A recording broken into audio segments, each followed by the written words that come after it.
पुढची बातमी, लोकसभा निवडणुकांसाठी निवडणूक यंत्रणा आता सज्ज आहे। उद्या पहिल्या टप्प्यातील मतदानाला सुरुवात होणार आहे। चंद्रपुरात उपविभागीय अधिकारी कार्यालयामध्ये तयारी पूर्ण झाली आहे आणि संपूर्ण तयारीचा आढावा घेतलेला आहे आमचे प्रतिनिधी राहुल आसूटकर यांनी।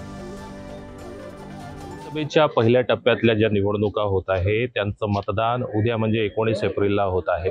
त्यात चंद्रपूर जिल्ह्याचा सुद्धा समावेश आहे आणि या संपूर्ण निवडणुकीची जय्यत तयारी प्रशासनाने केलेली आहे।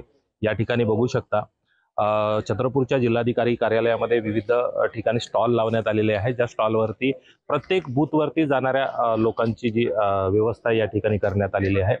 प्रत्येक कर्मचारी या ठिकाणी तैनात करण्यात आलेला आहे। इवन म्हणजे ज्या वस्तू महत्त्वाच्या ज्या लागणाऱ्या आहे, जे घटक लागणारे आहे निवडणुकीसाठी, ते पत्रक असतील, ते बोर्ड असतील, ह्या सगळ्यांची व्यवस्था या ठिकाणी करण्यात आलेली आहे।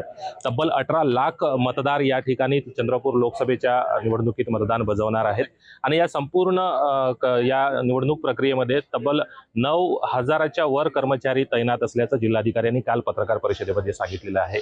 या ठिकाणावरून लवकरच हे सगळे पोलिंग पार्टीज आपल्या आपल्या बूथवरती जाण्यात तयार होत आहे आणि अगदी थोड्याच वेळात या ठिकाणावरून हे सगळे बूथ वरती इथली सर्व कर्मचारी या ठिकाणी जाणार आहे। तब्बल मोठ्या प्रमाणात पोलीस विभागाचा सुद्धा फौजफाटा या ठिकाणी तैनात करण्यात आलेला आहे।